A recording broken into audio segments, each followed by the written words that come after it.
This is my partner Seth. Yeah, it's going. Craig. Just part of what we do, identify ourselves as special agents. Joseph Warpinski, Seth Goodwin. I'm going to take some bio information from you. Like I said, I explained to him we're putting him in as a source number. That the reports are going to reflect that. All of our interviews get recorded. Okay. That will all go under a source file. That won't go into a case file. So it's not like they could look at this recording of the interview or anything like that. Okay. So when I take your bio information, just know that it's protected in the same way. Okay.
NCIS, we already kind of have our approach we're going to take on this. We've got an agent in the country right now.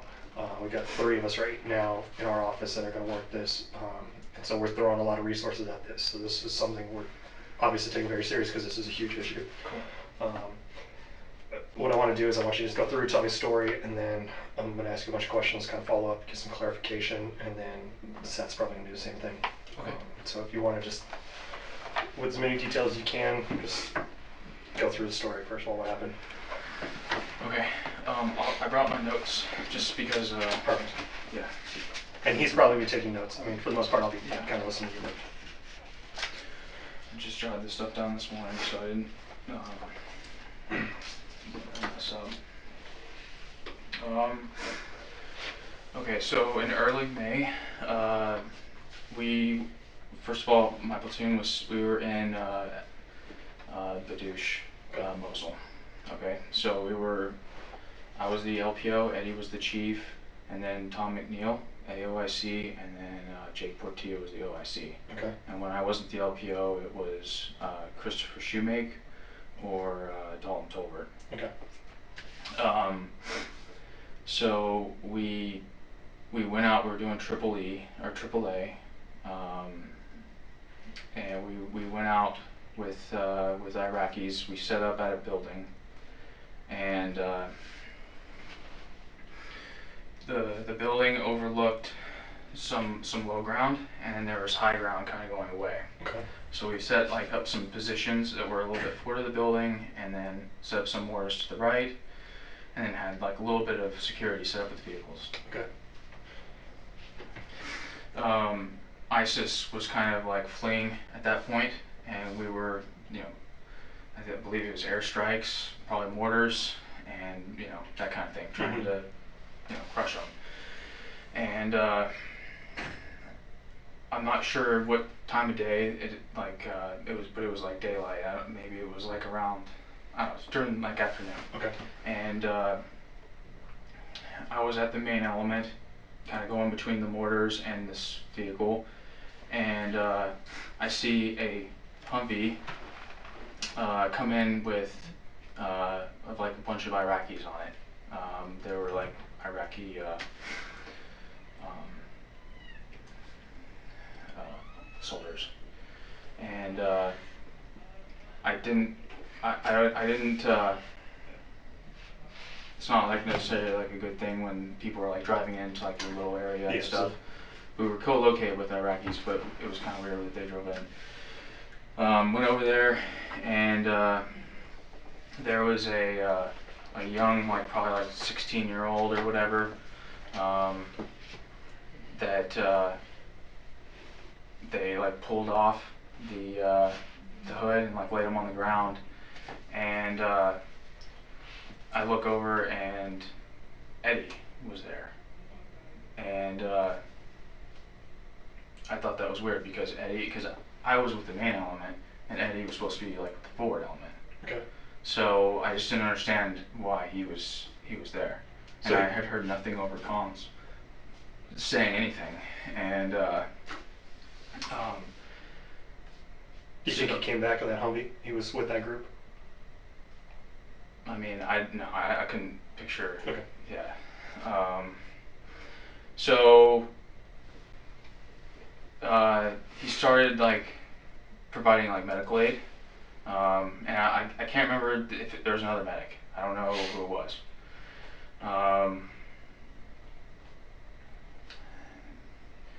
It might have been Corey Scott that was there, or like TC. I'm not sure.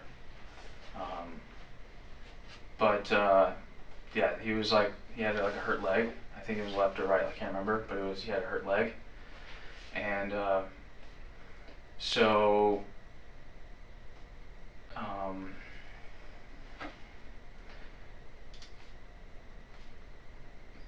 I can't remember everybody who was like there, but there was like a bunch of Iraqis. There was like a bunch of Iraqi soldiers. Okay. And they were like hollering and stuff like that. And this who I assumed was captured, right? Mm-hmm. He was, I guess, in a considerable amount of pain, and he like, as Eddie was like putting like a bandage on his leg, he like kind of like raised up and kind of like went over to Eddie, kind of like to grab him or whatever. And I had just walked up and I saw that, and I took my leg and just pushed him back down. Mm-hmm. And Eddie was like working on him. There was another medic there, and then this medical scene wasn't like I'm not a medic, and as LPO, there's other stuff going on, so I removed myself from that picture because I had nothing to add to it. Okay.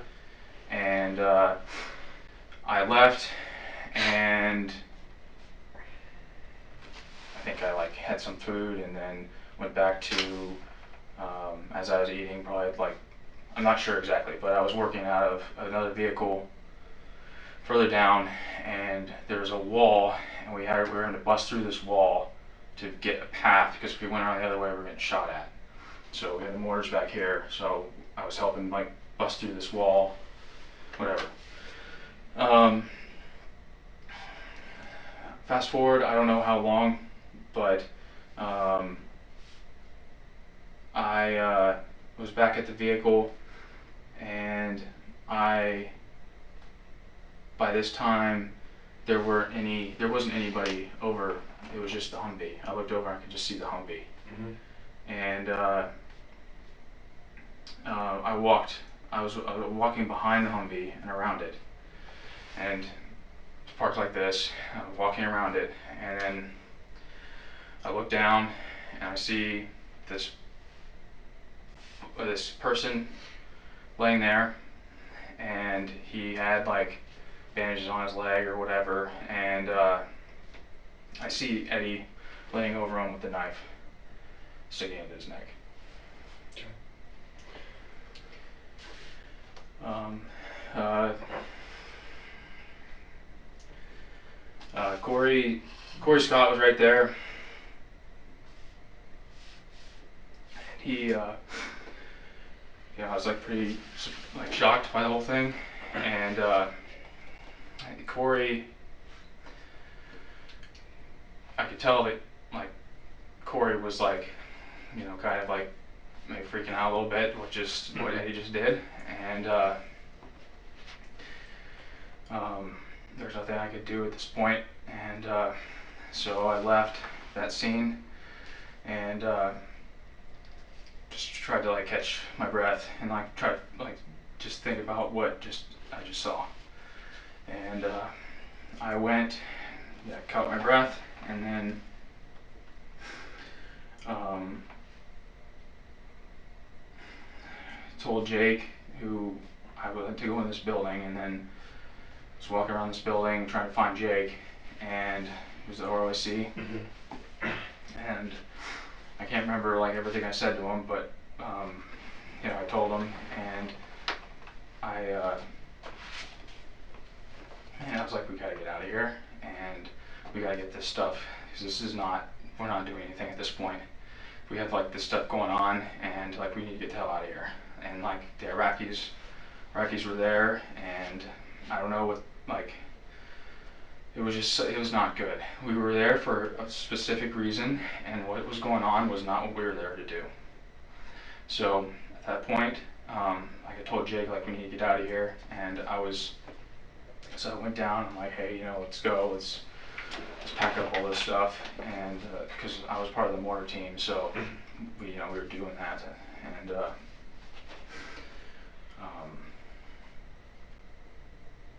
at that point, I remember I came back, and Jake was doing Eddie's reenlistment ceremony That same day. that same day at that same spot. And I was listening to it, and I was just thinking, like, this is the most disgraceful thing I've ever seen in my life. Because there's a lot to that, and They do it with the body right there and everything. yeah, the vibe's right there. And then I just remember, like, this is so bad. And then guys were like, I'm not sure, like who, I think it was Jake, taking a picture of Eddie, probably like sign in or whatever, and or raising his hand. I don't know, but Jake was like, brought everybody in, or the guys that are right there is like, bring it in, and then like they did like all the people that were there. He's like, bring it in, and I remember thinking like, man, Eddie, if he knows that I know this, and if I like. So were they trying to act like it was something they were proud of, and then this body's still laying right there? I think Jake's like a good person, Mm-hmm. I think Eddie was proud of it, and I think that that was like part of it for him. And this guy's freaking evil, man. So yeah, keep going if you need to. I mean, there are a lot of things we're gonna have to go through and talk about. So if you want to keep going, and then yeah.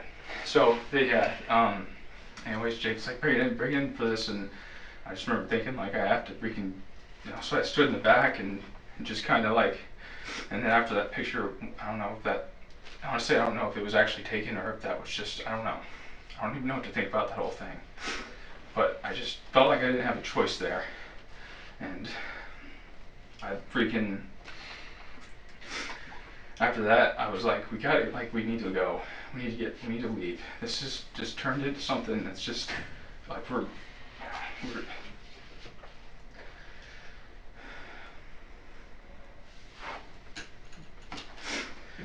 Did you guys take off after that? yeah, yeah, And just leave the body there? yeah.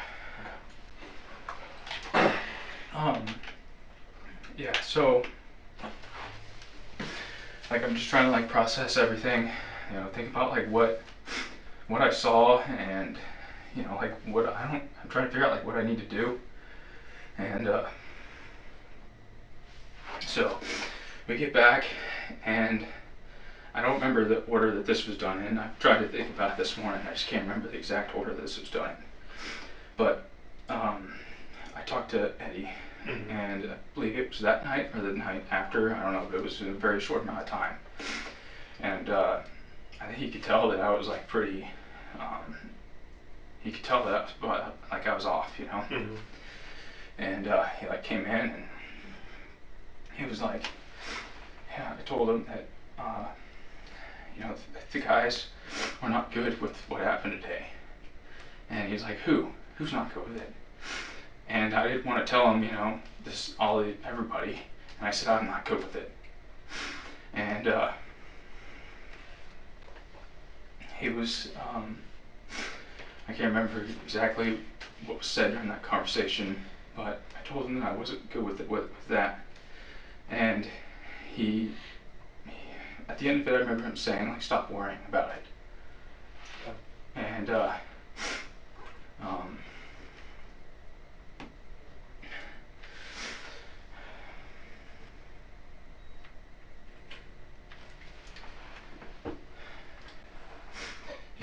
he said stop, not to worry about it.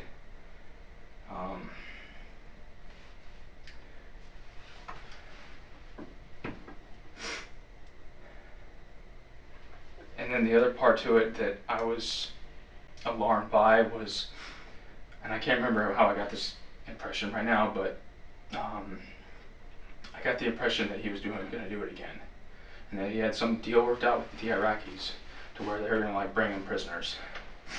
And so I was like, this can't, this can't happen.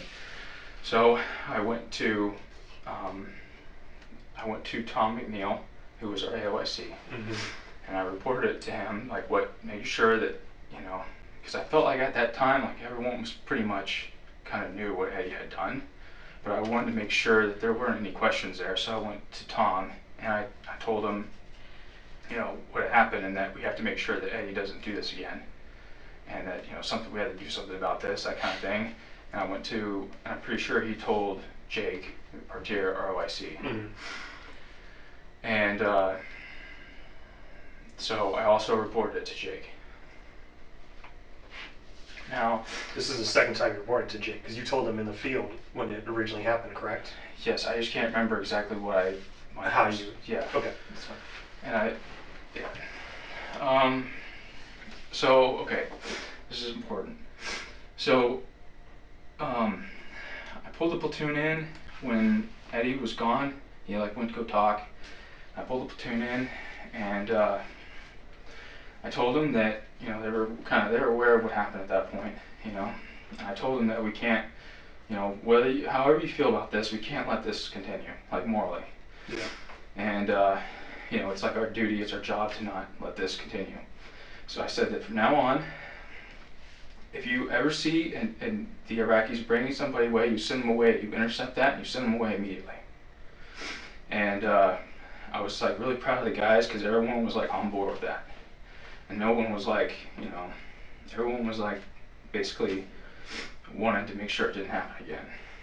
And I just remember being really proud. So I told them that to not go over comms, and to basically sit we set a perimeter kind of around Eddie at that point, and that if they would bring it back to the ME, that you'd intercept that some way immediately. Okay. So, and I went and talked to the Iraqis, and I told them when we were actually out in the field that they cannot bring us anybody like that. That they can't bring us. We can't accept that. Like, we can't accept detainees or anything. And I think that I remember it was like pretty. Because I asked like what they did to detainees, and the Iraqis said that they take them back and there's a trial, and then they'll be, ISIS will be found guilty and then might be put to death. Yeah. I'm like, Jesus, like these Iraqis have like a good idea of democracy. You know what I mean? Like, at least something. And so after that stuff, I fly home in I think it was June for my son. He was born, and then I was home for a little bit, and then I flew back, and I was in Chikan. So the guys were in Badouche, and I was in Chikan, and I got back, and I like heard like more rumors and stuff like that of Eddie like targeting civilians and stuff like that.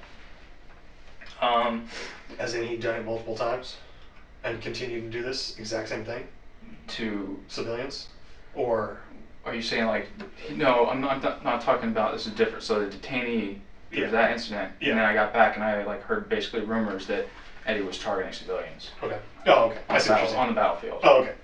I see what you're saying. And so I remember I got back and I was in Badouche. I'm not sure exactly when, but Eddie came up to me after an operation and said that he'd killed 4 women a day.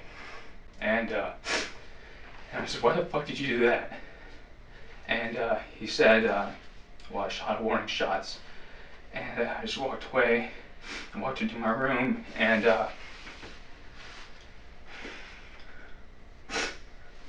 then talked to Dylan DeLay. What the hell are we gonna, what are we gonna do about this? And the snipers were like, they stopped basically going after ISIS, and they were like, I guess, trying to shoot the warning shots to get the civilians away from Eddie. So they were trying to protect like the civilian populace from Eddie. I talked to Tom and Jake about this, and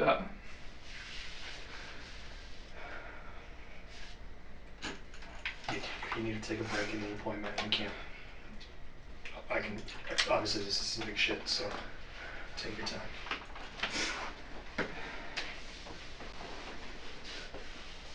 sorry, fellas, I just. Don't worry, man. It's You like don't have the to. first time I'm.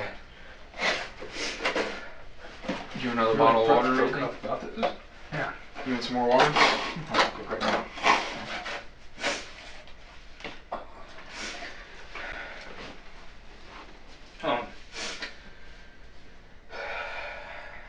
So Jake assured me that he was like doing something about this, and I remember him like alluding to him like reaching out to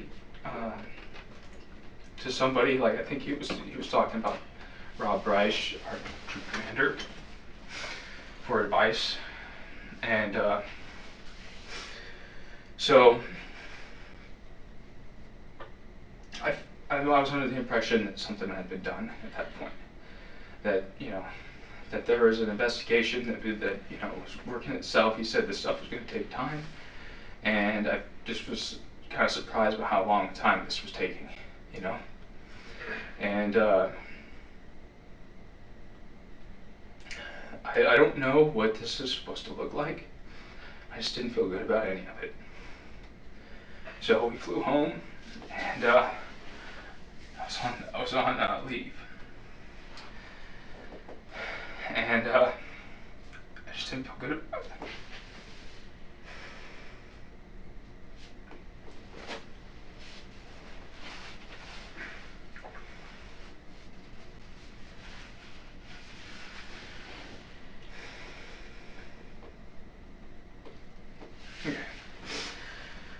back from leave, and I talked to Brian Alzali, my SCA, and I told him everything. And I remember Jake walked in, like, and that was the third deck classroom, and it's like, shit, like, I don't know, like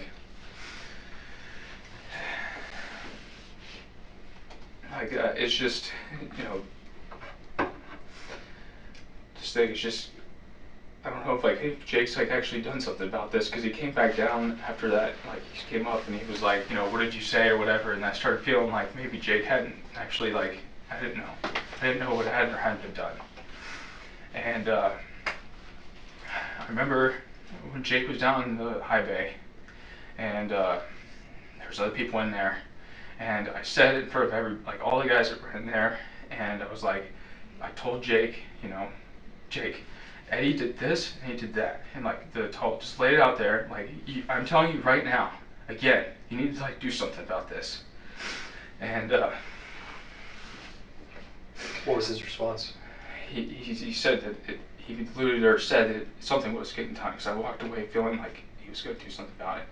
And he went up. I know that they had a meeting up in the troop office, and I was worried because I thought maybe Eddie was in that meeting or something, you know, and then he would find out that, you know, that I was doing about this. And he came out.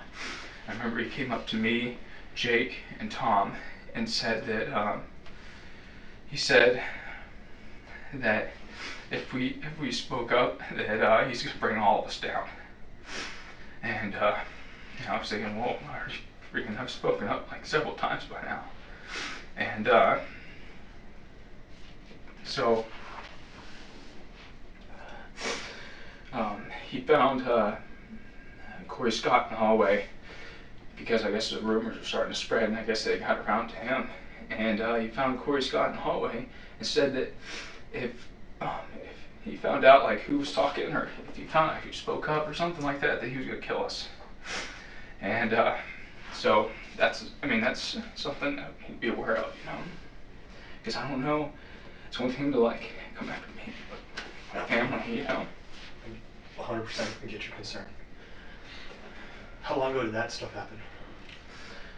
That was in that was after we were back and leave and everything, so I want to say that was in late September or something like that. Okay. But again, like, that may have been in October. I'm not good with, Yeah.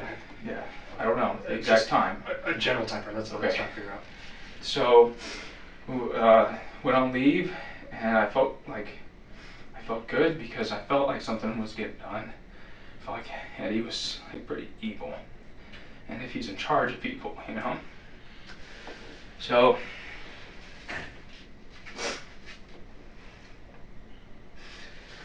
I went to a new job over at PUDS. I never saw or heard from Eddie again after that, and in that period. And I felt like, you know, I felt good, and then I got word that Eddie was, like, possibly getting, like, a silver star, and he was over at SAUC as an instructor or something like that. And I just, like, couldn't believe that was happening.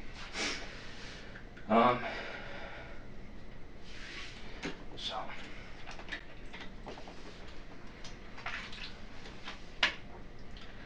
felt pretty defeated.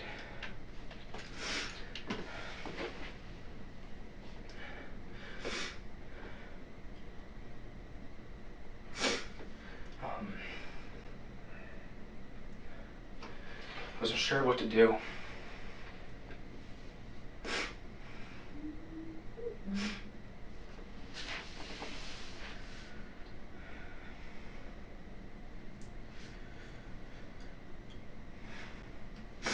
So I was in an instructor course, and one of the other guys in the platoon was in there too, friends. We were in the same platoon. He was over there. He wasn't there that day that Eddie did that stuff, but, you know, he saw things that Eddie had done other times that, you know, he's pretty shook up about. And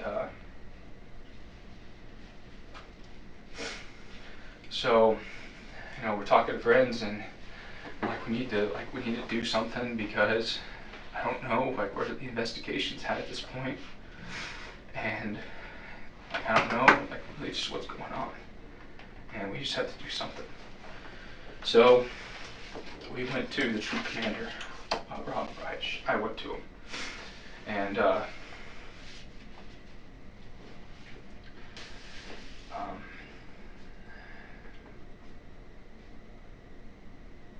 told him that we were like going to go to group, and we like I guess part of it was seeing like kind of where the investigation was at. I figured he would know something, and I wanted, so I went. I told him everything, and then I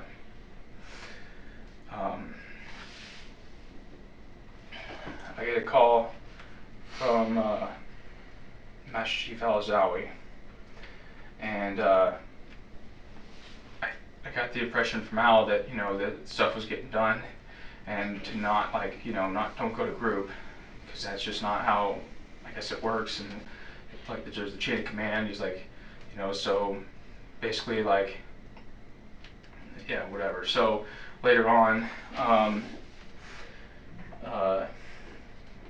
Al came over and met with me. I talked to Bryce again and gone over this like what happened, and I talked to Al. I'm not sure like the time frame on that. I talked to Al over at second phase, and he's like kind of putting putting me at ease, and the platoon at ease, I guess, because he's like, hey, stuff's like getting done. Do not, here's the deal. Don't go to the Commodore, and we're moving forward on this. Like Eddie's getting pulled from Salk, like he's blacklisted. You know what I mean? Like he's not. Don't worry, he's not going to a team. That kind of thing. And so yeah, so I like I told the guys, I was like, hey, here's the deal. We're gonna let the whole thing continue, right? And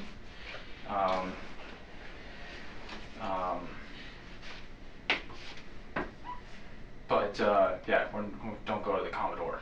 That says there's a process and it needs to follow the process. Did you feel they were trying to cover it up? I didn't get that impression. Okay. And so yeah, I talked to the guys and basically said, hey, we just gotta wait, and this is good, like it's moving in the right direction, like this is closure, that kind of thing, like this is good. And let's see. So the chain of command has to work, and there is a possibility of a meeting with Master Chief Ward. He's like the Commodore's Master Chief or whatever. Okay. Like just saying that maybe they basically hear our story, and we're just like kind of like not really sure how this process is supposed to work. But so I'm not really sure where things are at this point. I had heard that Eddie was pulled from Salk, and that maybe they were going to put him out of state, and which was to be like a really good thing, because he won't be around us and that kind of thing. Just like get him out of here. And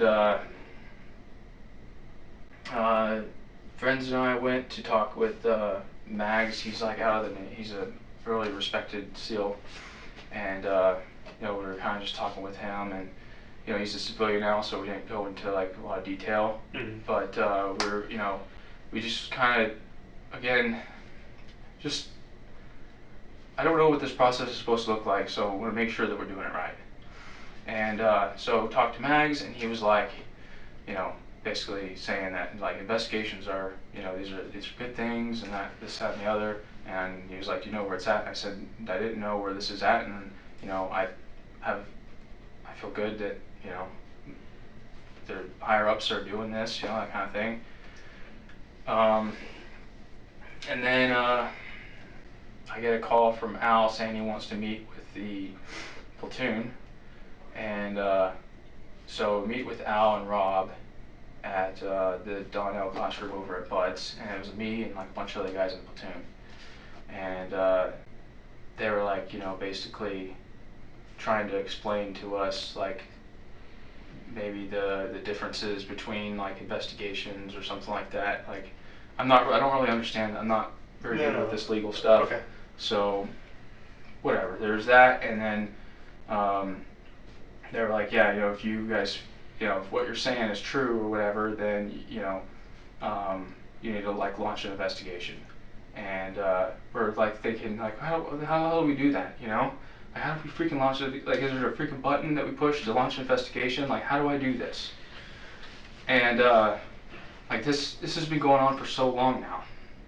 And so we're like, well, I guess Jake can launch the we were like, Jake can launch the, because Jake wasn't there. Like, well, Jake can launch the investigation. And so we pulled Jake in the next day, and Jake was like, okay, then basically we're like, okay, let's do this. You have to do this, or we're just gonna like, I don't know, go tell more people, I don't know. And Jake met with the CO and former CO and former CMC of SEAL Team 7. And I'm not sure what happened during that.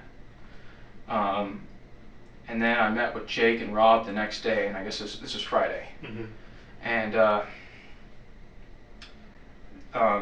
Jake said that he didn't bring up this, and I'm like, what the hell did you do? Like we talked about this. Like, you're supposed to launch this, like send this up, and then I don't know, like there's supposed to be an investigation, and Mags was talking about, and they're like, okay, all right. So basically, I guess Rob was in there, and he was like, okay, so I guess the way to do this would be like send an email or something like that. And so he sent an email to I don't know who, someone that would launch it. I don't know. One of your legal people, probably. Yeah. And I just want to make sure that it was clear that I didn't know what should go in the email. And did you send it to him, or did you send it to Rob, or did Rob send it off himself? I don't know if Rob sent it or if Jake sent it, but it was on Rob was typing on his computer, and he was like, okay, so SO1 Miller, me, witnessed Eddie Gallagher basically like stab a prisoner in the neck or whatever. Yeah. And I was like, yes. And I was like, and I knew that Corey Scott, like he had already come forward like several times, and I'm like, Corey Scott's a witness too. And he's gonna tell the truth, and he needs to be on there. And so that was done, and then I get a call last night. You called me and said that the investigation's being launched, and I'm like, okay, well, this is good. This is where it's supposed to go, and I'm nervous, because I don't know anything about this stuff, and like there's a lot at stake. Absolutely. And I get a call from Jake's lawyer, I guess, or not, or I don't know who he was, just someone that was like working with Jake. And he called you? Yeah, Jake called me and said, do you remember his name? That I needed to get a lawyer or something, and I just didn't understand why I needed a lawyer. I don't like it when, you know what I mean?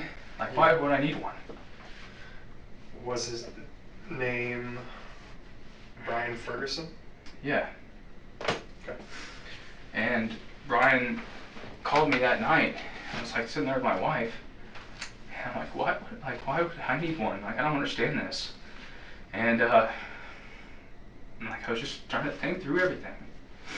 And he called me and said that you guys are gonna, twist stuff around, and I mean, I don't know. He's a shady guy. I don't know. So I see you have 31 Bravo rights written right there. Is he the one who mentioned that? Yeah, he did. And I went to, this morning I went over to the JAG, and I spoke and told them the story, and it seemed to be fine. And they were just like, yeah, I mean, like, just go in there and tell the truth. And like, basically they said that if you guys say something about 31 Bravo rights, that Like I need to start thinking about a lawyer or something like that. Just real quick, I'm going to tell you right now. If I suspect you even in a tiny bit of doing anything wrong, before I can ask you any questions regarding that, I would have to read you 31 Bravo. 31 Bravo is like your Miranda rights. Okay. I'm not reading you 31 Bravo. And that's why this whole rumor that Jake is spreading about telling people to go get a lawyer, it's way out there. I'm not giving you advice anyway because I can't do that. Okay. But I'm just telling you, if I suspected you of anything before I could question you on any of this, I would have to read you your rights. That's not in the position. You are 100% here as a witness right now. Okay. So, I will speak with Mr. Ferguson later today, but that's a whole nother issue. We're gonna, if you need a break at any point, if you want more water at any point, let me know. If you need Let's to use the restroom. Yeah, let's go. I'll give you a minute. Come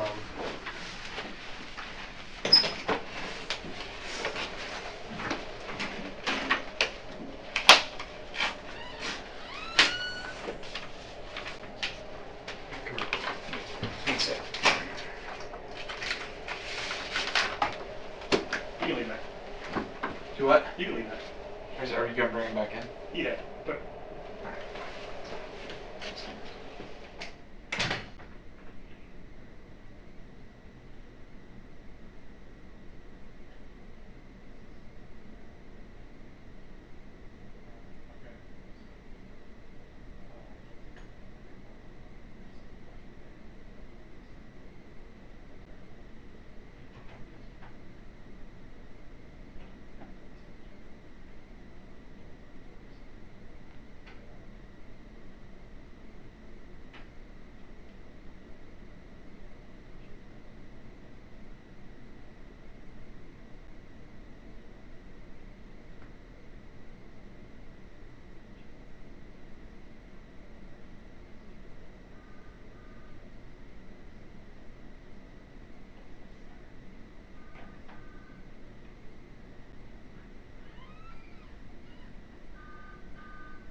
he's gonna grab some water. I'm sure you're probably gonna want it a little bit. I'm serious though, if at any point you need to take a break, I know this is some tough shit for you. Yeah. Just don't hesitate to say it. I'm gonna need to start from the beginning and kind of go back through and clarify some details. You obviously know this was in May. Do you know the actual date? Any way to narrow it down? I don't. It's early May. It would have been like the first week of May. Okay.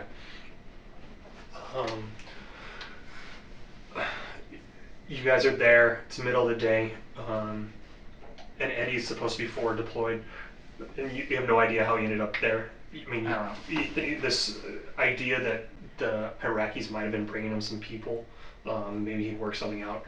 Do you think he had that sort of relationship where he might have been able to do something like that? I don't know. Would you put it past the Iraqis to do something like that? To bring him?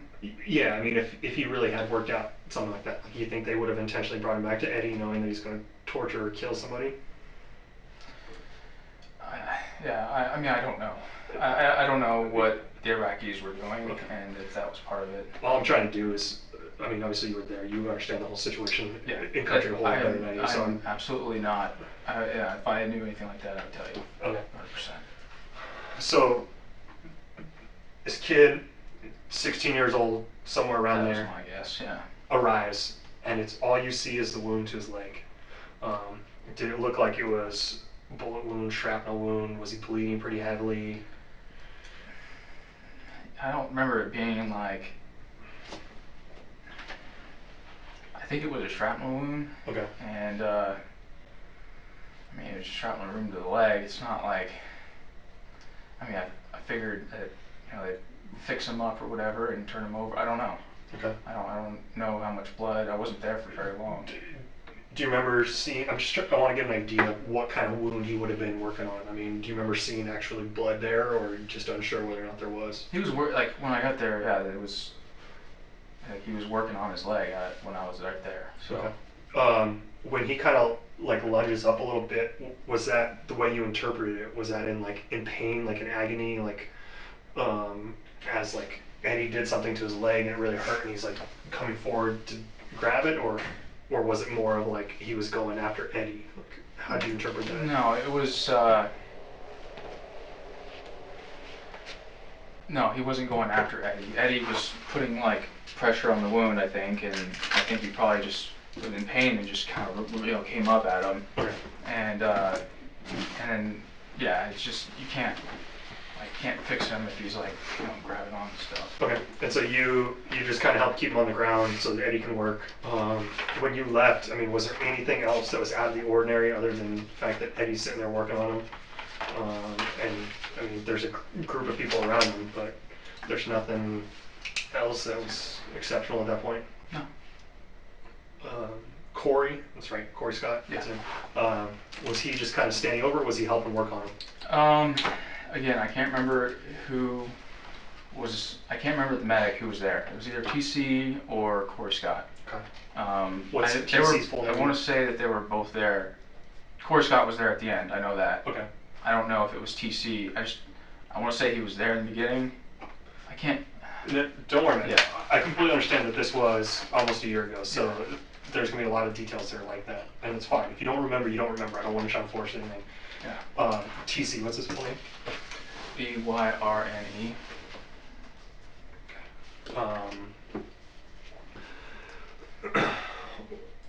You left and you came back. Was there still a crowd around them, or was it just Eddie on the ground with this prisoner and Corey standing nearby? Or were there still a bunch of Iraqis that would have seen all this happen? So, from what I can remember, I was over by the vehicle and I started walking back towards the Humvee and walked around and saw it was just Eddie, and I remember just seeing Corey. There might have been like, I don't know. I don't know if there was Iraqis over there. There were Iraqis when I left. There was a bunch of Iraqis, but I don't know where they all went. Okay. But there wasn't a crowd anymore. Okay. Was Corey, if you remember, was Corey standing over him, just standing nearby? Was he like leaning over the body as well in any way? No, he was. I want to say he was like away from the body a little bit, and he might have been like I don't know exactly what he was doing, because he might have been like digging through a bag or something. Okay. I don't know. I shouldn't say like those kinds of things because like I don't know exactly what. No, that's fine. And look, you're clarifying that you're not positive. So okay. It's when you tell me these things and that's what you think and that's what you remember. Yeah. It's obvious it's a year ago. It's obvious that your memory of this situation is not going to be exact. So I get it. My reports will reflect that this is what you recollect. Yeah. So don't worry about that. Okay. I gotta ask you some questions. I know these are not the best ones to answer, but do you remember what kind of knife it was? Yes. What kind?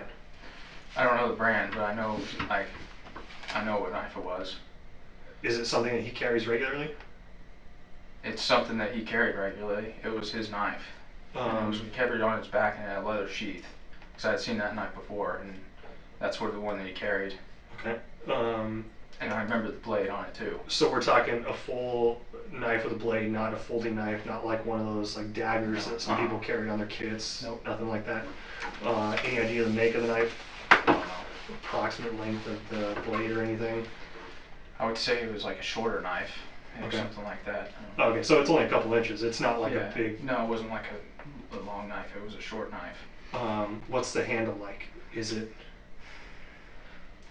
I feel like I'd be able to like maybe point it out if I saw it, but I can't remember the handle of the knife. Okay. Do you remember what color or anything? I don't. But it was his knife that he carried. Okay. Do you remember where in his neck he stabbed him? Stabbed him on the sides? Neck. Right on the side? Right on the side of the neck, on the right part of his neck. On his right side? Right side? The Oh. Iraqi's right neck, Okay. part of the, yeah. Sorry, I just want to make sure that's what you said. Yeah. Do you remember Corey say anything? Did you say anything to him immediately after that, or did Eddie say why he did it? Anything immediately? I don't think Eddie saw me. Okay.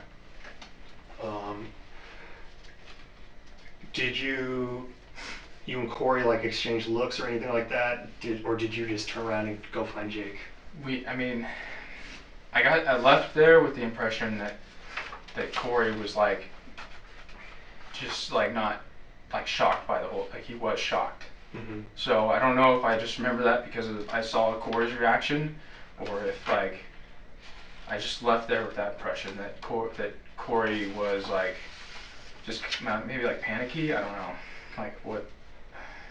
I'm not sure exactly with that, but yeah, I left immediately. Do you remember how Eddie was positioned in any way? Yes. How was he over the body, or like He was on his knees. He was next to the body? Yes, next to the body. On his side? The side there, yes. Same side that he had stabbed? Yes. So was he between you and the body? Like, What do you mean? say Eddie's right here. You come around the vehicle. Is the body over here? Or is he the body like over here? I can draw it out. Yeah, that's fine. We can do that.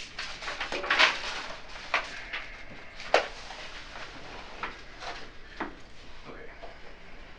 Here's the building right here. Okay. Okay. So I want to say the Humvee was like this. Because there was a gate over here. It came in this way. Okay. Now, say it was probably like, this was where the person was. Okay. And Corey was over here. And Eddie was right here. So I was over. This is a vehicle. It's not a tank. It's a vehicle. And then there's a wall. There might have been a vehicle over here as well. I can't remember. We were shooting mortars over here. This is a big wall. So I was going back in between this scene. I think there's a hole right here. So I was coming in and out. And then I walked over this way, back this way, and I came around, and right here, that's when I saw Eddie on his knees and stab him. And then I went back over here, I believe. Okay. Do me a favor. Put a little E next to the Eddie and a little C next to Corey, just so that it's clear when we look at this in the future which ones you're talking about. And there was other vehicles over here, I think. Okay. But Alright, that makes a little more sense. I'm trying to understand the position of where everybody was at. Did it seem like Eddie would, like, was the guy dead at that point? Was it completely clear he was dead? With Eddie fighting with him or anything like that, where he's got those last signs of life? there was no signs of life at that Okay. point. So he wasn't like holding down the body or anything. Eddie's a medic. Yeah. In your, and this might sound a little bizarre, in your experience, your deployments and everything, is there any possible way that anything he was doing could have been perceived as any type of medical assistance to this guy? Think about like tracheotomy and things like that. Is there any possible way that what you saw, and you could try and explain it, that he was trying to do something medically to assist this guy? I know it's a bizarre question. No, absolutely not. Okay.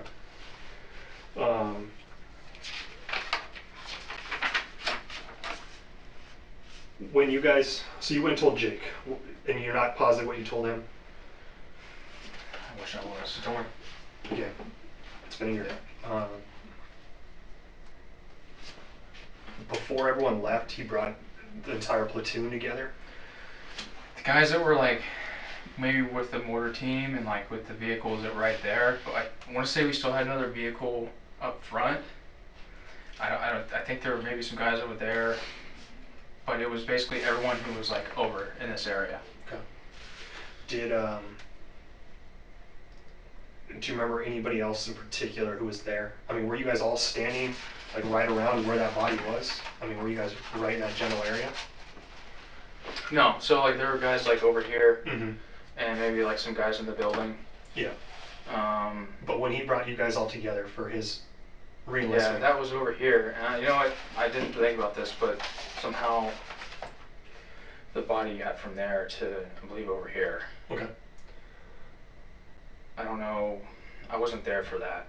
Okay. I just remember being because I was working over here, and yeah, I was just in this vicinity, and at that point, and that's when Jake was bringing everybody in. Maybe over here, yeah. I'm not clear on exactly how that unfolded. I mean, you'd gone back and forth over here, and you found Yeah. Jake and whatnot. So you Jake, weren't. I believe Jake. No, I found Jake in the building. Okay. Um, and yeah, I told him that we needed to freaking leave.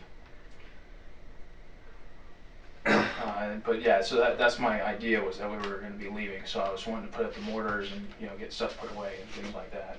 Have you ever seen before where somebody? I mean, do you guys regularly do a re-enlistment ceremony out in the field like that right after an operation? I've heard of that before. Yeah. Uh, But it felt bad because of the event that took place. And when I can't remember the words of the re-enlistment ceremony, but I just remember thinking that that's not what this country's about. Okay. Is it something where it's like a tradition, like after a big battle or something like that, where had Eddie done something like save a bunch of soldiers or something like that, or something heroic? I can't talk. Is that a situation where you would do it, or like was he trying to glorify the fact that he killed somebody?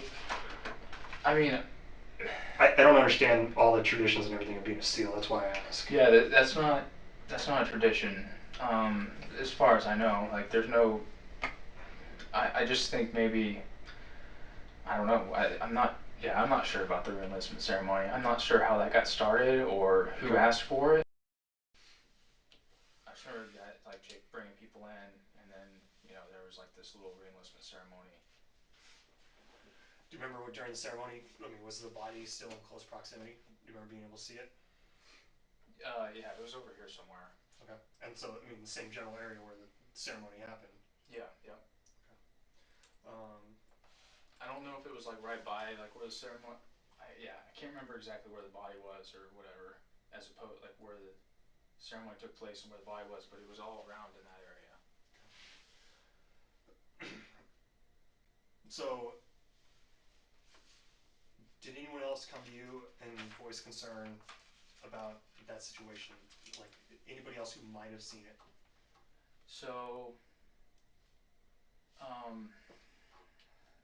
okay, this is important. So, I can't remember when Dylan DeLay like stopped me, but he did stop me, and I think you could probably tell that I was like pretty shook up or whatever. Or maybe he had heard from somebody. I don't know how because he wasn't right over here, Mm-hmm. and he like came from over here, and he was like, "Dude, this is fucked up," like that kind of thing, and I was like, "Yeah," and I can't remember the exact conversation, but I got the impression that Dylan at that point knew, what Eddie had done. Do you? Again, this is speculation, but in your opinion, do you think Corey told him, or do you think he had heard from Iraqis, or do you think he might have seen it? I can't speculate on that. Okay. I don't think he saw it though, because he was working over here. Okay. Couldn't see it from over there. Anybody else who might have been over in this general area at all and could have seen it? The only people I remember seeing, and there could have been like someone else over here. I don't know. I just remember Eddie and Corey. Okay, that's fine, man. The the Iraqis who were involved, like from the beginning, did you guys know them very well? Like, I didn't. You guys work with them on a regular basis? I mean, Like, did you guys know any of their names, have nicknames for them, any of that kind of stuff? I didn't. I wasn't really involved with that so much, you know. Okay. That was not really my. I was more like, I mean, I was the LPO, so I wasn't like ever really working too much with the Iraqis. Okay. Anybody who you would think,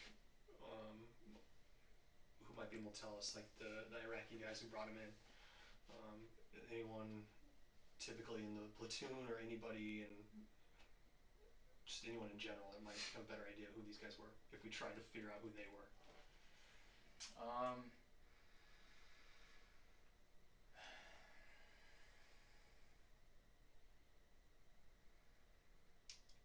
I mean, the only person I could think that would know the Iraqis would be maybe Jake and Eddie.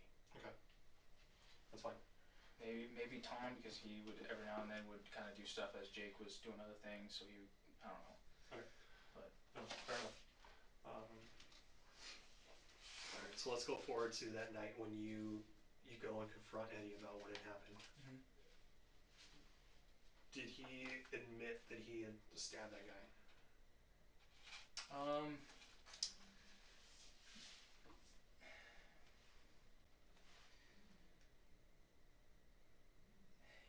He didn't say, you know, yeah, like I stabbed him. He didn't say that, Mm-hmm. but I just felt like he was kind of admitted to it by maybe just. Sorry, I'm gonna have to really think about this conversation.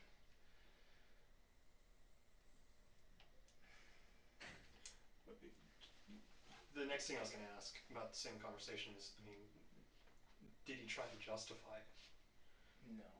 Oh, well, you know what? He did say that they do a lot worse to us. So I guess by saying that, he was admitting that he was doing something bad to them. Okay. And I explained to him that that's the difference between us and them. Okay. Did you actually see when he stabbed the prisoner? What do you mean, like? Did you actually see him stab him, or did you just walk up after the guy was already dead? No, I saw him with the knife in the guy's neck. Okay, so I know it's a little bit of technicality, but when you came around that corner and the first thing you saw, the knife is already in his neck. Is Eddie's hand on the knife, or is it as his... Eddie's hand was on the knife, and it wasn't like a. I don't remember if the knife was like in the neck at that point or if it was out, but I did see him stab him. Okay. Was it? Did you see like multiple stabs, or was it just like once, just in there? No, it was a couple. Okay. I want to say it was a couple. So yeah. I'm trying to think about this as like possible defenses, and that's why I asked the question about like any medical procedure that he might have claimed to have been doing. If he were to say that somebody else stabbed him and you just saw him pulling out the knife, is that possible, or did you see? But you say you saw him go. No, I saw him put the knife in the neck. Okay. That's without a doubt. I just can't remember if the knife was in and he pulled out and then he stabbed him, or if that was the first stab. If you saw him stab multiple times, that's what I want to establish.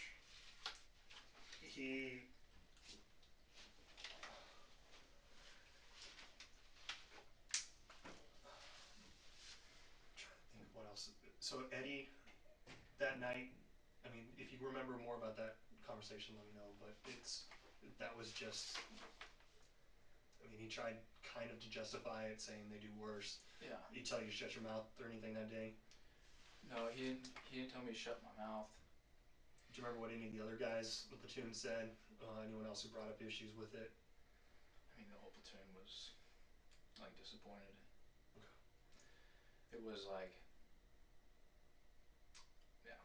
I mean, at this point, yeah, I mean, he just put everything. We had worked so hard, and I just felt like when he did that, he just tossed it all out the window. And I felt like the guys, you know, felt the same way. And I felt like that, you know, we saw like the best and worst in the SEAL teams, and that platoon. We saw the worst in Eddie and the best in everybody else. It's gotta be a tough feeling. So, I think the platoon was in agreement that was, terrible. Did you obviously you told Jake something out there in the field. You got back. You told him that night as well what was going on. Did you tell him in detail? I mean, specifically. I told Jake that I saw Eddie stab the guy. Okay. And he knew the guy was there being treated medically for a leg injury? Yeah, I think so. Yeah. So there's no question. I mean, from day one, Jake knew what was going on. I mean, what do you mean knew what was going on? Well, knew what the allegations were against what Eddie had done. He knew that you guys had seen Eddie do this from the very beginning. Sorry, I just want to clarify what you're saying. Because I don't... I want to... So... You're saying that... Part of this, my concern with this whole thing is that nothing got reported until now. And so obviously really what we're looking at is going to be Eddie. But the fact that Jake never sent this up, and it seems like everyone just kind of sat on this information for a long time, I want to make sure that Jake really did know from the very first day when this happened that Eddie had stabbed a guy who was a prisoner. Like, it wasn't that Jake knew part of the information. It wasn't that he had heard a rumor. You guys had actually reported to him what actually did happen. Yes. Okay. And I can't remember if it was like, that night or the next night, but it was within like a couple days of 3 days or so. Like it was soon. So unequivocally, it was definitely in May. So yes. At least in May, he knew what had happened. Yes. And he knew you guys had reported that Eddie had done this. Yes. Okay. And I suspect that I'm not the only guy that had told Jake. Absolutely. So I think that Tom did. I bet you Corey did. Like, I bet you there's a good group of guys who talked to Jake about that whole thing. You say that Corey's spoken up multiple times before. Has he come to you and told you when he's spoken up and said things, or is it just when you guys have done it together collectively? What do you mean? Has he... So obviously you've expressed to Jake and to some other people before when Corey wasn't present your concerns.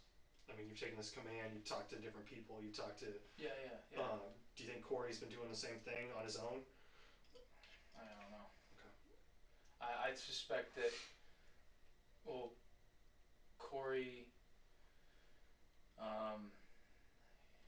was in that, Corey knew that I was talk to Bryce, the whole platoon knew, that I was basically going and talking, to them, and just kind of making sure that this stuff was stuff was happening and going the right way. Yeah. So he knew that stuff was being done. Okay.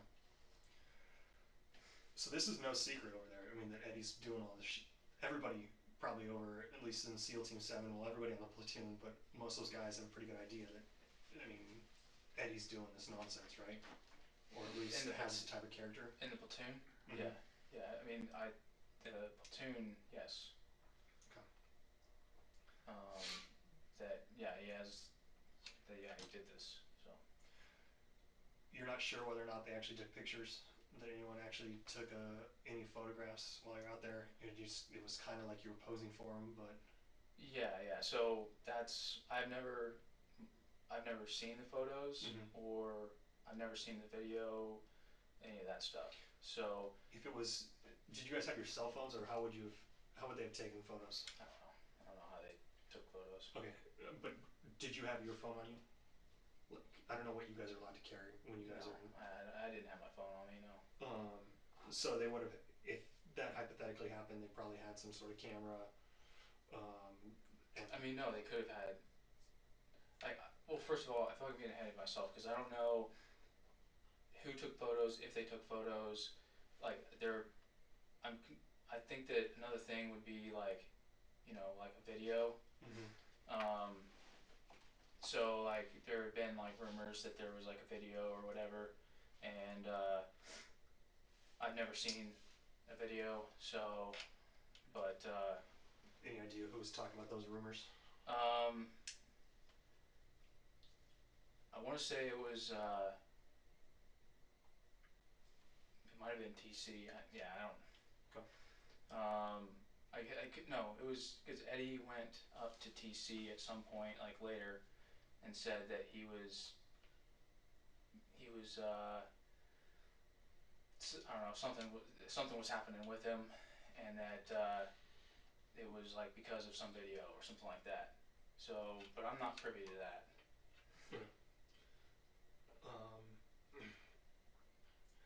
So this thing about the snipers giving warning shots to civilians, just basically giving the heads up to protect them from Eddie.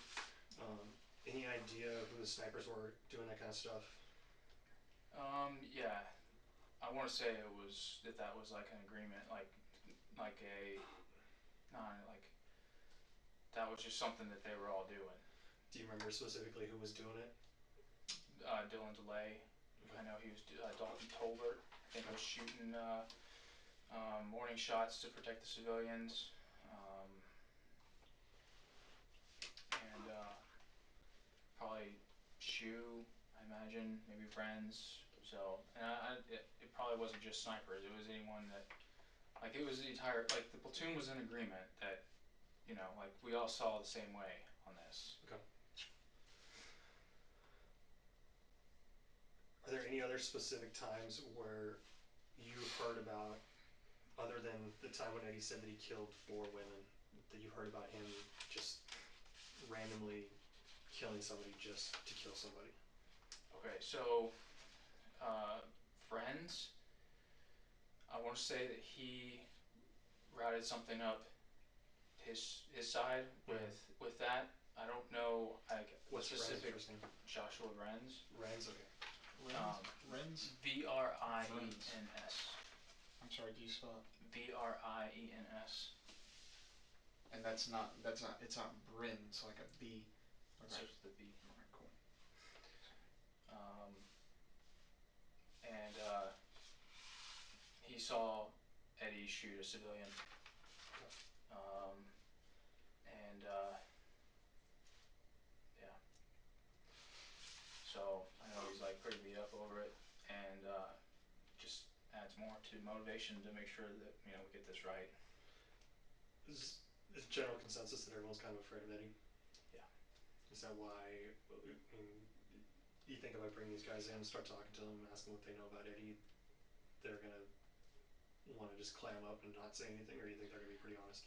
Yeah, we need to make sure that we're on the same page and that we tell the truth, because if guys are trying to hold back information worried about Eddie, then it's just not going to be good. So I don't know. I'm not talking to the guys anymore. So, this investigation's going down, and I'm just not going to talk to anybody else. Okay.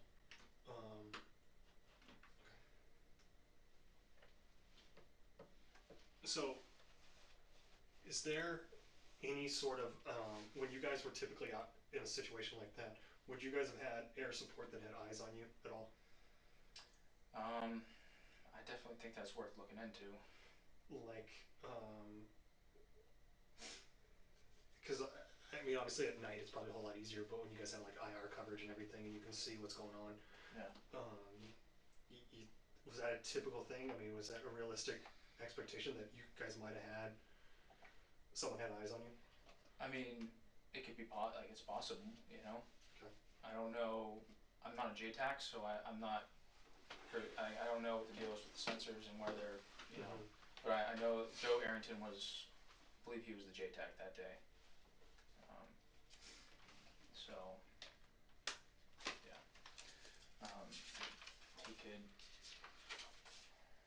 Okay.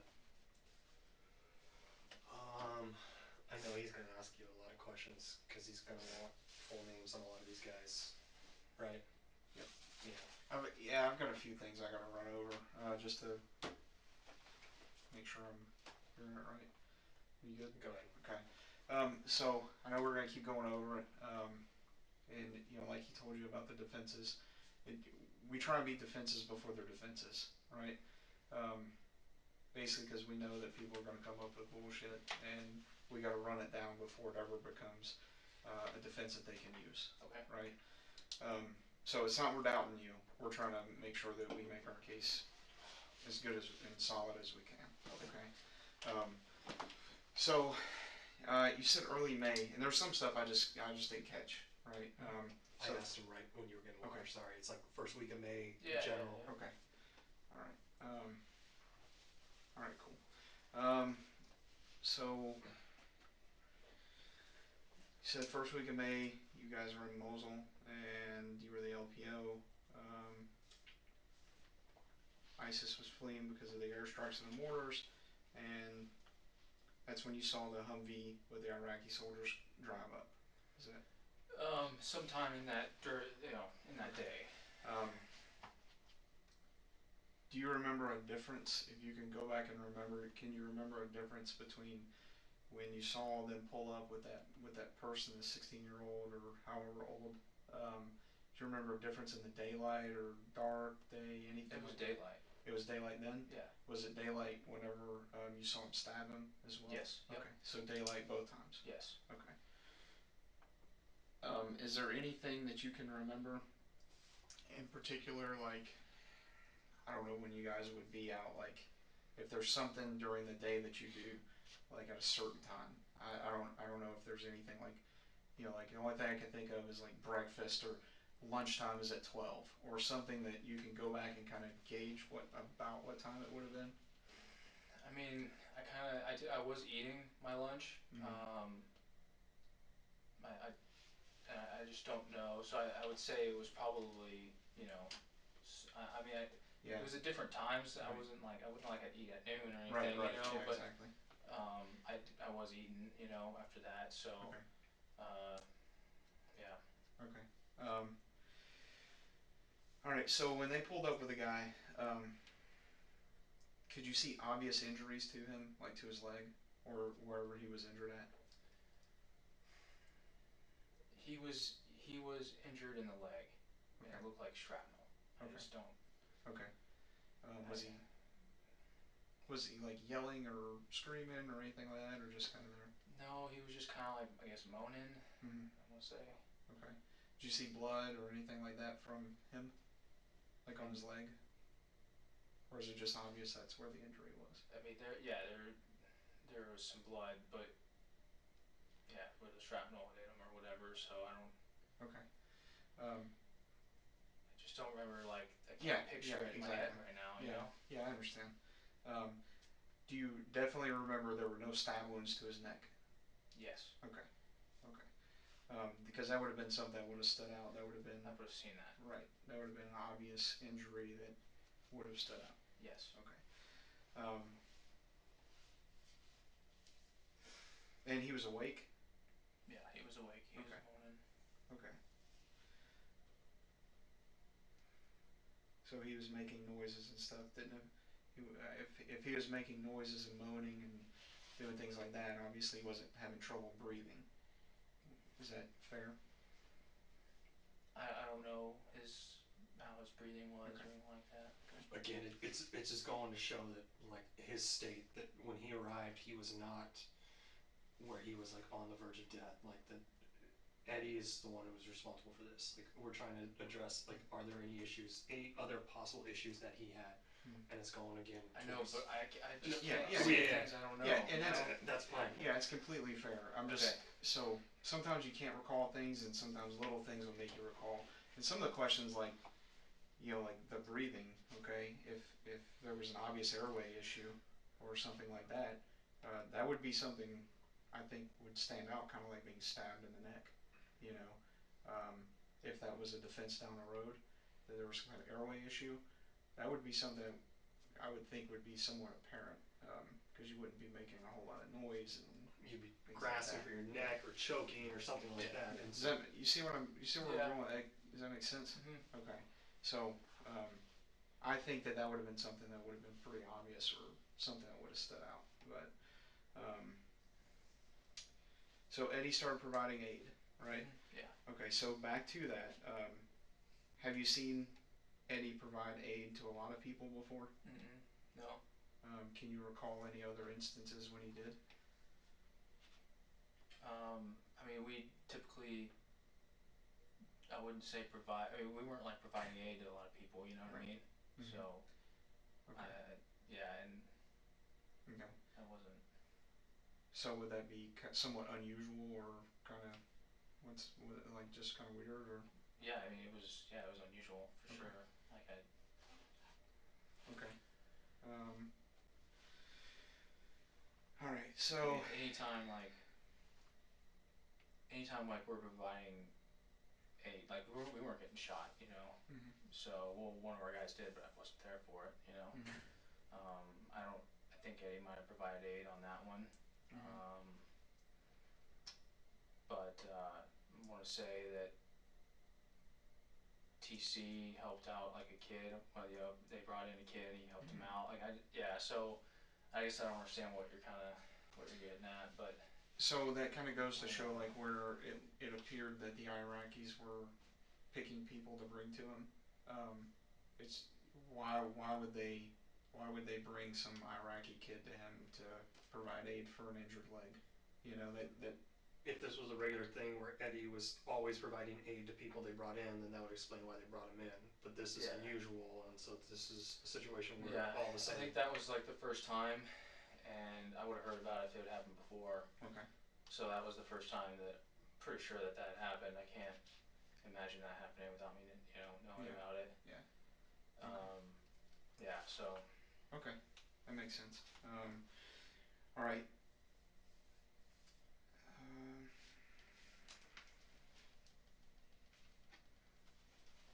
we covered a lot of that. Okay, so back to the rumors of the video. Are there? Do you guys keep? Is there like a camera for scenarios out there where you may need to take a picture or something, or whatever it is? Just the camera that you would have for operational purposes out there. So are you saying did we carry cameras for operational purposes? Yeah, like if you ever needed to take a picture of a detainee or something. Yeah, I think so. Okay. Who would have been the person responsible for that camera at that point?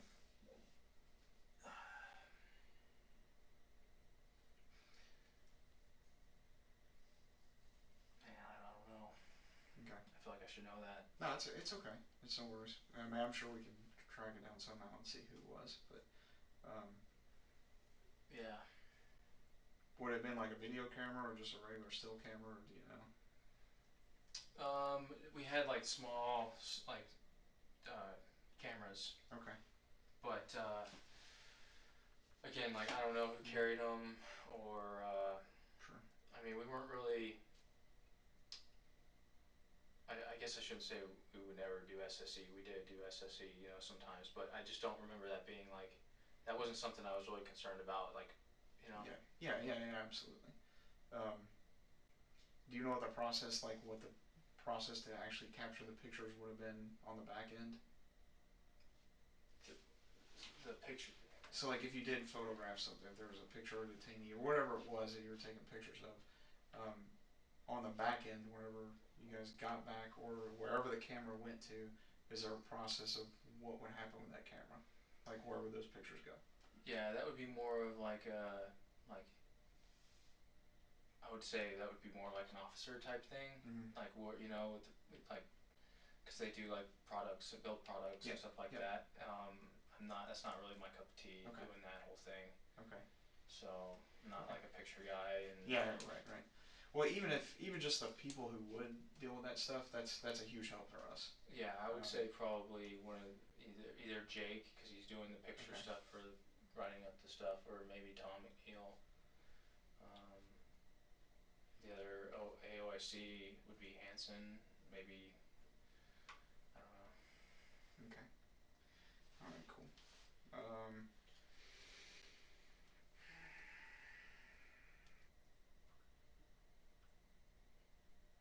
Okay, for the reenlistment, you said they did the reenlistment shortly thereafter. Is there a follow up to the reenlistment that you know of when you get back to like establish it on paper? I have no idea. Okay. So basically, that's the first time I've ever seen anything like that. I got you. And that's what I'm trying to see. Maybe if they documented the reenlistment, maybe we can find out what date they actually did the reenlistment on. That's true. So, I don't know if that would be accurate, but you would think it probably would, but maybe. who knows? Okay. I'm sure they follow that back up, so maybe we can find out. Okay. Yeah, we can identify a day, then we can identify whether or not you guys had aerial support, which would have eyes on you or whatever it might be, and Yeah. track down all these things. Yep. So when you and Eddie were talking about it afterwards, when you guys were Back, yeah. The douche. how was his demeanor? Was he like being an ass about it, or like aggressive, or did he seem concerned, or what was your perception of his demeanor? My perception was that he wasn't like, he was just kind of more like as a matter of fact about it. Like he wasn't like, yeah, he wasn't like an ass about it, I guess.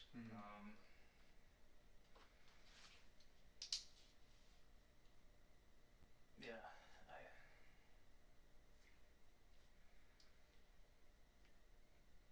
Did he seem like he was being aggressive to you or anything like that, or like defensive? No. Okay. He wasn't being aggressive towards me. I think he could tell that I was like, upset. Yeah. And that's why I said, or I told you guys that it was like, hey, stop worrying about it, that kind of thing. So. Is that when he kind of, when he tried to articulate it or justify it by saying they do way worse to us, or whatever that comment was? I just remember that comment being said by him during that. Is there anything that you can stuck out? Is there anything you can think of that where he would have interacted or had some kind of previous issue that would have made him? I mean, other than the obvious, is there anything directly related to him that would have caused a reaction like that, like one of his friends being killed or anything like that by that particular group? I mean,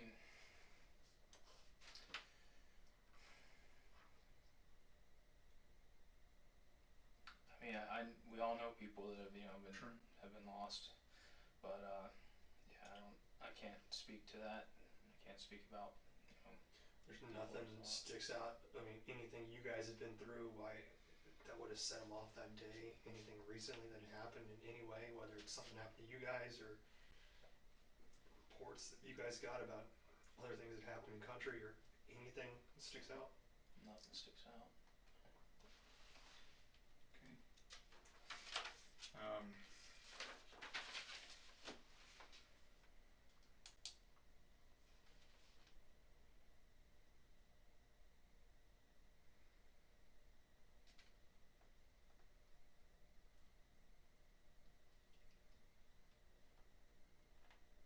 And the 4 women, whenever that came up, that was in Badoosh? Yes. Yep. Okay. And that was, I just want to make sure I'm following up right, that was, who was that would have better information on that? Was that Franz?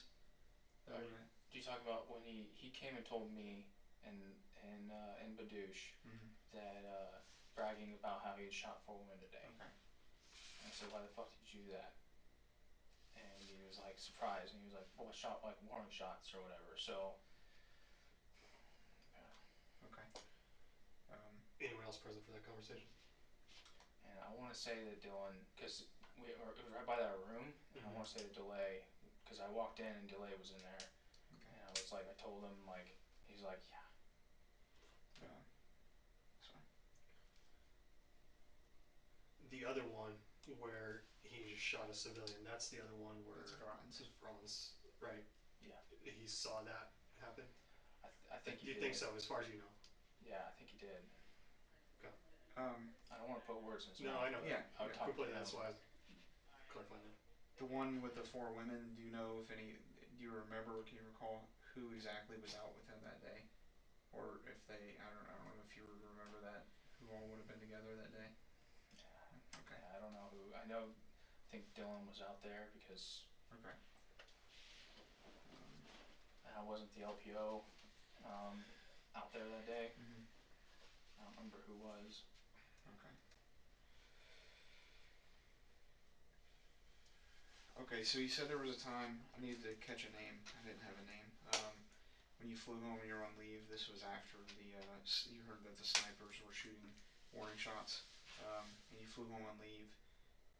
When you got back from leave, you said there was a. You told Brian something. Who was Brian?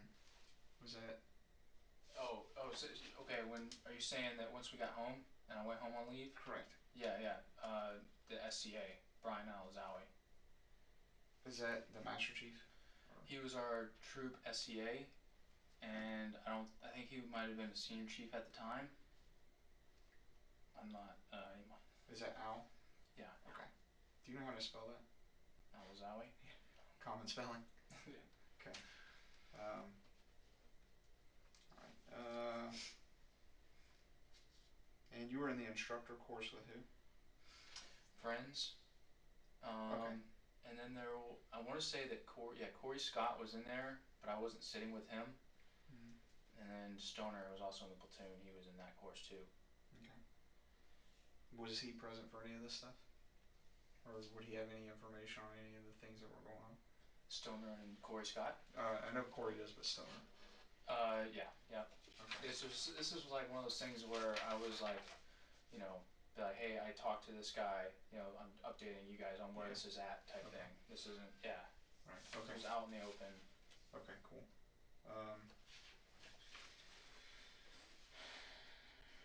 All right. And I'm gonna run back to the scenario with the Iraqis. Did you guys have a translator or anything that was interacting with Iraqis?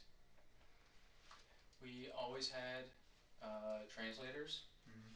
I don't remember who our translator was that day. Okay. And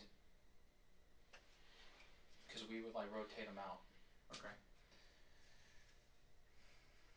And honestly, I don't remember seeing him. Okay. Do you know who it would have been at that time, or just any of them, any of their names? Yeah.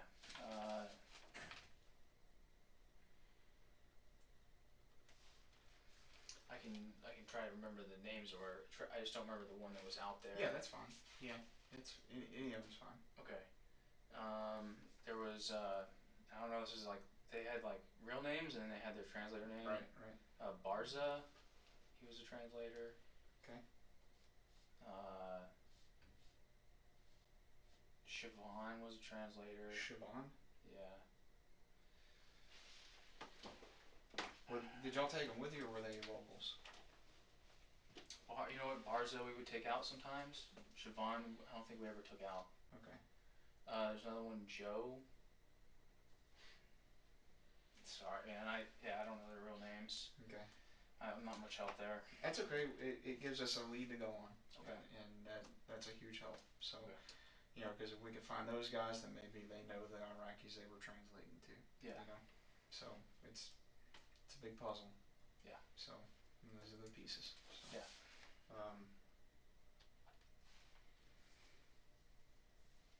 And what's Rob's last name? Bryce. Bryce? Mm-hmm. Okay. BREISCH. Okay. Figure it out. Alright.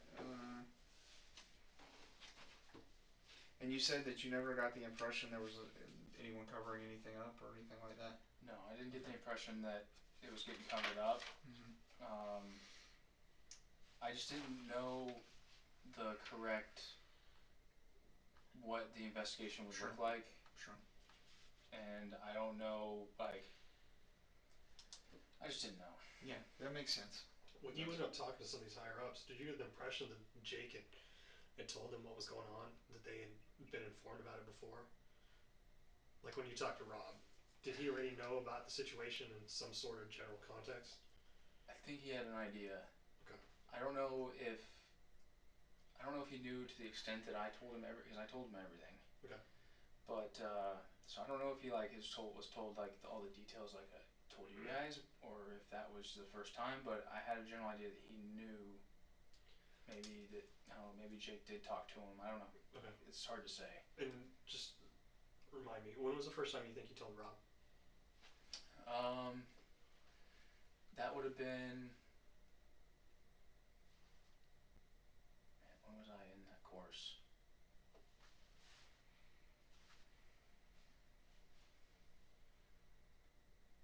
want to say that course was in February. So it's been a little while. Okay.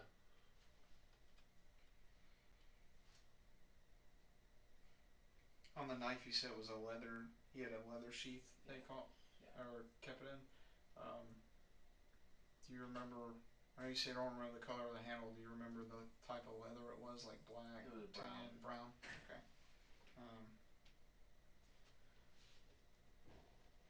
And you may have said I don't remember, but was it? Do you recall if it was fixed blade or open blade? Fixed blade. Fixed. Okay. Do you remember what kind of blade, like serrated or straight or anything like that? Or if not, it's fine. Yeah, I would like to say I could, if I saw the knife, I could say that was it or that one wasn't it, but just because I'd seen him with that knife. Sure. But it was his knife. Okay. All right. Yeah, I think that's it. I have as far as the details on that. The only thing I need to do is follow up on some names and get some names if you can help me with that. Sure. So, and if you don't remember exacts, it's fine. We can figure it out. Cool. So, so Rob is Rob. Reich. Reich. Okay. He's the Troop 1 commander. Okay. And TC is Brian. Or Brian. TC, Byrne. B-Y-R-N-E. Do you know his last name? B-Y-R-N-E is his last name. First name? TC. Oh, okay. Okay, that's easy. Tom? McNeil. Okay. And Master Chief Ward? He would be the Command Master Chief over at Group 1. Okay, so he's CMC. You know his first name? Okay. And you said the snipers were Dylan DeLay Shoe? Christopher Shoemake, he was a sniper. Christopher Shoemake. Shoemake? Yeah. And he was the other LPO as well. So we would basically kind of have like the blue and gold. So when I would go out as the LPO and then he'd go out and he was the LPO. Okay. Dylan DeLay? Yep. Is it just normal? D-I-L-L-E. Okay. D-I-L-L-E? N? Delay. Oh, okay. D-I-L-L-E. Okay. Yeah. They're spelling Dylan.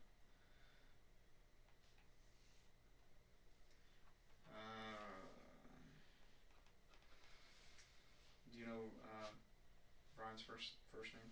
Josh. Joe Arrington was JTAC.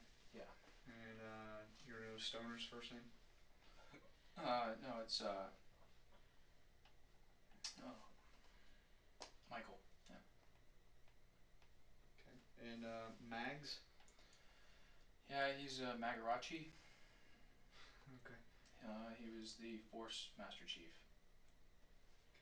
Okay. Was he pretty receptive to you guys when you expressed the concerns to him? Yeah, because I was like, there's other people in the room, and so at that, initially, and so he was like a mentor, right? Sure. And he said that, we were kind of like going just in generalities, like, yeah, I know all about it. I've already been told about this type thing. And I was like, how did you know about it? And then one of the guys was like, dude, he's Mags, he knows everything. So, and then, but he, from what I understood, he thought that we were doing this because of Eddie's medal or something like that. But I don't know who said that. That is not true. What's happened with that, his medal? I don't know. I don't know anything about that stuff. Okay. Any idea? I mean, how long would you hear that he was up for a Silver Star? Yeah. Well, I know that he had put himself in for a Silver Star. Okay. But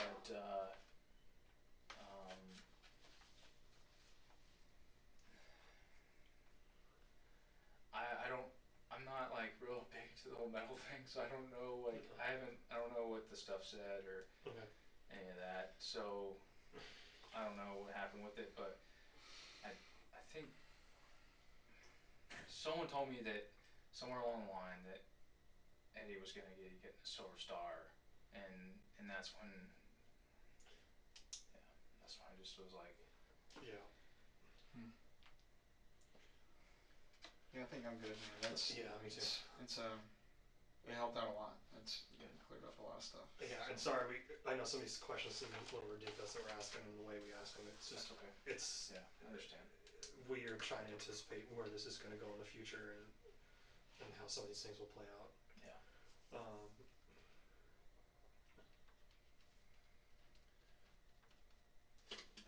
Let's go out here.